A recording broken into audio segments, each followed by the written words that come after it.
வணக்கம் ரெட்டாக்கிஸ் மக்களே. நம்ம ஆன்மீக பயணமாக வந்து நிறைய சின்ன சின்ன கிராமங்களில் இருக்கிற பிரசித்தி பெற்ற நிறைய கோயிலுக்கு போயிட்டு அங்கே இருக்கிற ஸ்பெஷாலிட்டி என்ன, அந்த என்ன கடவுளை வழிபடுறாங்க, அந்த வழிமுறை என்ன அப்படின்னு தெரிஞ்சுட்டு வரோம். அந்த வகையில் பார்த்தீங்கன்னா வேலூர்லேருந்து வந்து ஒரு 6 கிலோமீட்டரில் மலைப்பாதை வழியாக வந்தால் செங்கநத்தம் அப்படிங்கிற குக்கிராமத்தில் இருக்கிற பைரவர் கோயிலுக்கு தான் இங்கே வந்திருக்கோம். இந்த கோயிலோட அளவு வந்து சின்னது தான், சைஸ் வந்து சின்னது தான். ஆனால் இங்கே வந்துட்டு போகிற ஆட்கள் வந்து மிகப்பெரிய ஆட்கள். அவங்களுக்கு கிடைக்கிற பிரச்சனைக்கான சொல்யூஷனும் மிகப்பெரிய சொல்யூஷனாக இருந்தால் அவங்க லைஃபையே மாற்றிருக்கு. அந்த வகையில் பார்த்தீங்கன்னா இன்றைக்கி நம்ம வரும்போது ஒரு ஃபேமிலி வந்து தொடர்ந்து வந்து நம்ம பைரவருக்கு வந்து வழிபாடுகள் பண்ணிட்டு இருந்தாங்க. அவங்கக்கிட்ட வந்து அவங்க இந்த கோயிலை பற்றி நிறைய விஷயங்கள் நம்மக்கிட்ட ஷேர் பண்ணுறதுக்கு ரெடியாக இருக்காங்க. அம்மா வணக்கம். அண்ணா வணக்கம். அண்ணா உங்கள் பேர் சொல்லுங்கள். என்னோட பேர் யுவராஜன். அம்மா உங்கள் பேர்? ராணி நாகராஜன். சரிம்மா, நாங்கள் உள்ளே வரும்போதே கோயிலில் யாரும் இல்லை அப்படின்னு சொல்லி வரும்போது உங்களை பார்த்தோம். ஃபஸ்ட்டு உங்களை பார்த்தோன்னே ஒரு என்ன சொல்ல, ஒரு தெய்வீகமான ஒரு லுக் உங்ககிட்ட இருந்துச்சு, ஒரு கலை இருந்துச்சு.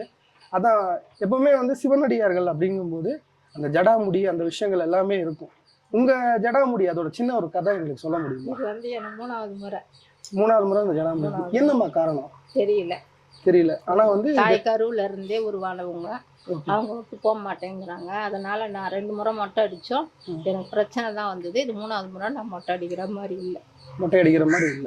ஒரு தொப்புள் கொடி உறவு மாதிரி அது வந்து தொடர்ந்துட்டே வருது. என்னதான் நம்ம இது பண்ணாலுமே அது உங்க கூடயே இருந்துட்டு வருது. சரிம்மா, இந்த கோயிலை பத்தி, இந்த பைரவரை பத்தி, இந்த ஸ்பெஷாலிட்டி எல்லாம் கொஞ்சம் சொல்லுங்க. சிறப்பு, இதோட சிறப்பு. வந்து சக்தி வாய்ந்தவர். சாதாரணமா சொல்லணும்னா இவர் பூமியிலேருந்து எடுக்கப்பட்டவர். பூமியிலேருந்து வந்ததுதான் இது யாரும் சிலையா செதுக்கியோ வாங்கிட்டு வந்தோ இங்க வைக்கல. சரி, இது எத்தனை வருஷத்துக்கு முன்னால பூமியில புதஞ்சதுன்னு தெரியாது. இது வந்து இதுக்கு சக்தி ஜாஸ்தி. காசியில இருக்கிற சக்தி இங்க இருக்குதுன்றாங்க. ஆனா நான் காசிக்கு போனதுல இவரு சக்தி வாய்ந்தவர். ஆமா, இவர்கிட்ட என்ன நேர்த்தி கடன் வச்சாலும் அது ஒரு மண்டலத்துக்கெல்லாம் முடியுது. அதை நான் மனப்பூர்வமா பார்த்திருக்கேன், அனுபவிச்சிருக்கேன்.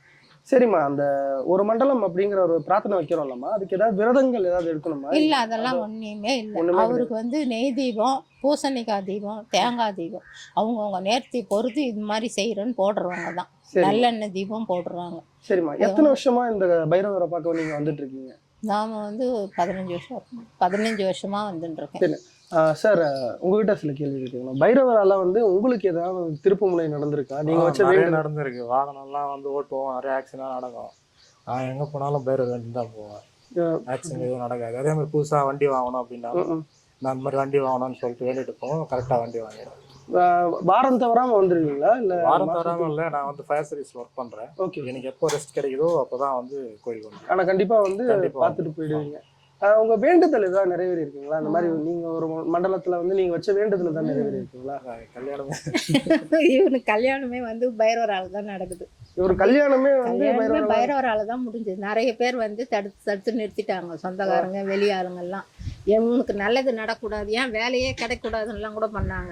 அதுவும் பைரவர்கிட்ட தான் வந்து 48 நாள் தொடர்ந்து தீபம் போட்டேன். 48 வாரம் 11 தீபம் போட்டு ஈஸ்வரனுக்கு இங்க எல்லாம் சுற்றி உள்ள உங்களுக்கு விநாயகருக்கு, முனீஸ்வரனுக்கு எல்லாருக்கும் சேர்த்து நான் தீபம் போட்டு போனேன். கரெக்டா வேலை கிடைச்சிது.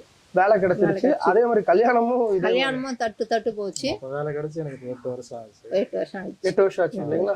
கல்யாணம் எத்தனை வருஷம்? இன்னும் ஆகல. இப்ப வேண்டுதலே வந்து கல்யாணத்துக்கு வேண்டிதான். அப்புறம் 48 நாள்ல குடும்பம் தான் பொண்ணு செட் ஆகி, பொண்ணுக்கு குலதெய்வம் காலபைரவர் பாருங்க. கல்யாணம் சொன்னோடனே ஒரு வெக்கம் வருது பையனுக்கு. எதிர்பார்க்கல. அவங்க குலதெய்வமும் காலபைரவர். எங்களுக்கு வந்து முனீஸ்வரன், கன்னி முனீஸ்வரன், கன்னி தெய்வமும் முனீஸ்வரனும் கும்பிடுவோம். அவங்க வந்து காலபைரவரை கும்பிடுறாங்க.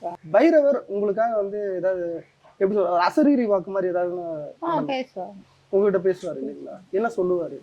எனக்கு என்ன வேணும்னு கேக்குறேன்னா, இது முடியும் முடியாது, இது நடக்கும் நடக்காது, இது செய்யவே கண்டிப்பா அது நடக்குது இல்லைங்களா? ஆமா, இந்த கோயிலுக்கு மெயினா ஒரு விஷயத்துக்கு வரணும்னா எதுக்கு வரணும்?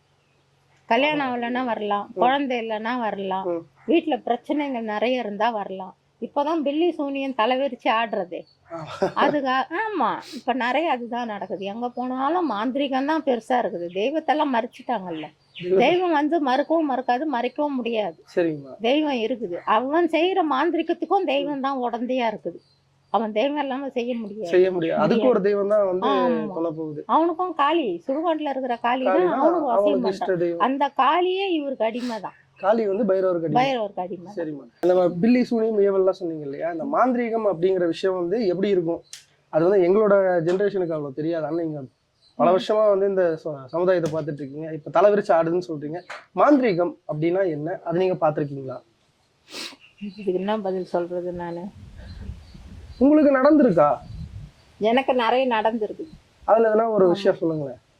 நல்லா இருந்த என் புருஷன் சாவறதுக்கே மாந்திரிகம் தான் காரணம். சொந்தக்காரங்க சொந்தக்காரங்க பண்ண வேலை. என் பொண்ணுக்கு தாலி ஏறணும், எனக்கு தாலி இறங்கணும்னு அவர் மண்டபத்திலே கொள்றதுக்கெல்லாம் முடிவு பண்ணாங்க. அது மாந்திரிகம் பண்ண வேலை மாந்திரீகம் தான். மூலியமா. ஆனால் அவரை கூட்டின்னு வந்து 3 மாதம் வச்சுட்டு இருந்தேன். என் பொண்ணு மூலியமாகவே வந்து அவர் கையில் இருக்கிற பொருளை விலக வச்சு அவரை கொண்டாங்க. அவர் சாகிற வயசு கிடையாது, அவருக்கு ஆயுசு இருக்குது. எங்கள் 2 பேருக்குமே வந்து தம்பதி சமேதராக போகணுன்றது தான் உத்தரவு, ஐயனோட வாக்கு.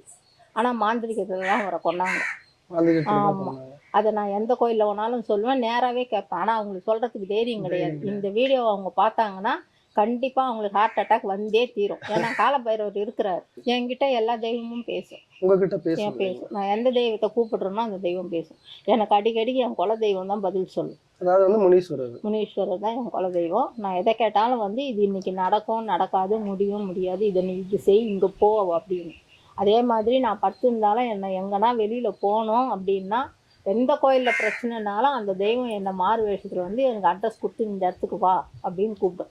ஓ, அவர் ரூபமா வந்து உங்களுக்கு வந்து வழிகாட்டு. மனுஷா மாதிரி வரும், தெய்வம் மாதிரி வராது, மனுஷா மாதிரி வரும். அந்த இடத்துக்கு நான் போனேன்னா அந்த பிரச்சனை விலகும். விலகி அவங்களுக்கு சுபிஷம் உண்டாகும். அதனால எனக்கும் நல்லதுதான், கெட்டதெல்லாம் கிடையாது. இந்த வரையும் நான் இங்க நின்று பேசுறேன் அப்படின்னா தெய்வத்தோட அருளால தான், மனுஷாவோட அல்ல. அந்த உங்களுக்கு வந்து அந்த பூஜை பண்ணும்போது உங்களுக்கு தெரியுமா, இங்க யாராவது வந்திருந்தாங்கன்னா அவங்களுக்கு என்ன மாந்திரிகம் பண்ணிருக்காங்களா அப்படின்ற விஷயம் உங்களுக்கு ஏதாவது உங்களுக்கு தெரியுமா?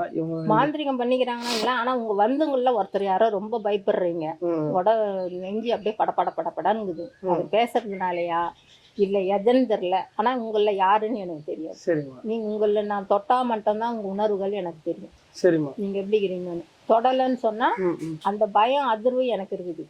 அது நீங்க இப்ப கேட்டுங்க, யார் பயந்து இருக்கிறீங்க, யாருக்கு ரொம்ப நடுக்கமாவும் பயமாவும் இருக்குதுன்னு கேளுங்க. போய் கேட்டுருங்க. நம்ம யூனிட்ல யாருக்கு இப்ப பயமா இருக்கு இல்ல படபடன்னு அடிச்சுக்குது உங்களுக்கு இருக்கு? வாங்க. அதான் வந்து உங்க ஹார்ட் பீட் வந்து படபடன்னு அடிச்சுக்குது.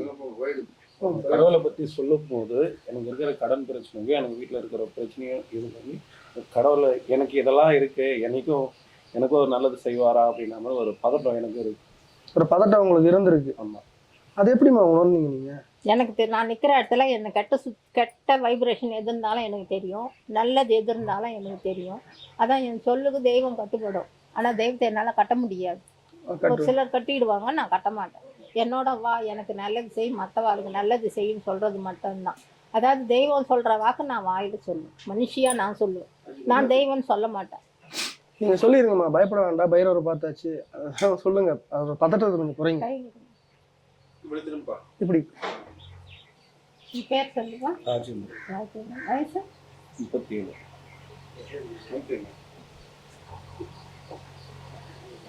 ரொம்ப பாவம் பாருங்க.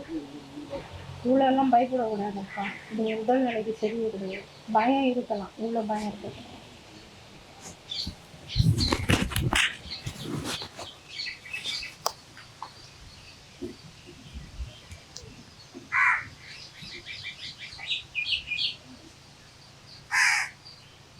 நிம்மதி நாம தான் தேடணும், நம்மளை தேடி நிம்மதி வராது. சரியா? என்னால் இது சாதிக்க முடியும்னு நினச்சா நீ சாதிக்கலாம்.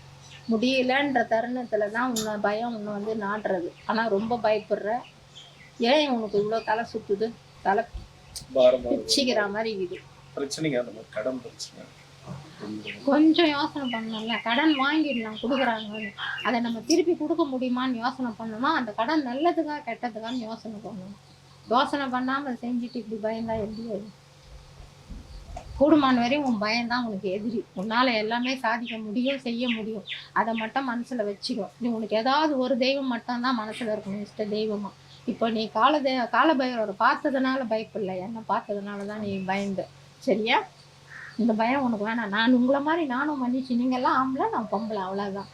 இது என் மகன், அவ்வளோதான். சரிங்களா? பயப்படுறதுக்கு எதுவுமே கிடையாது. நல்லது எப்பவுமே எங்கே வேணாலும் நடக்கும். சரியா? கொஞ்சம் கால தாமதமாகும். அதுக்கப்புறம் உனக்கு நல்ல காலம் கண்டிப்பாக போகிறோம். அந்த நேரத்துக்கு ஒரு என்னை பார்க்கணுன்னு உனக்கு தோணும். அப்போ வந்து இப்போ பயப்படாத, தைரியமாக இருக்கு. ஆயுஷ்மான் பவன்.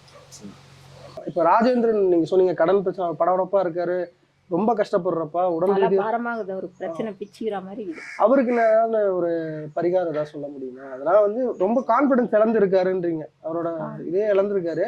ஒரு பரிகாரம், இதை பண்ணு, ரெகுலரா இதை பண்ணு, அதோட சேர்த்து நீங்க எப்போ இதுல முக்கியமான விஷயம் என்ன தெரியுமா, ராஜேந்திரன் சொந்தமா வாங்கணும்ன்ற ஒரு எய்ம்ல வாங்கல, சொல்லி கொடுத்து மத்தவங்களால வந்து நிதானம் தெரியாம வாங்கிட்டார். சரி, அது உண்மையா பொய்யா நீங்க அவரே கேளுங்க.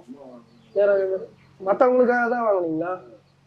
மத்தவா சொல்லி தானே வாங்குனீங்க. இது வாங்கணும் செய்யணுன்ற எண்ணத்துல நீங்க வாங்கல.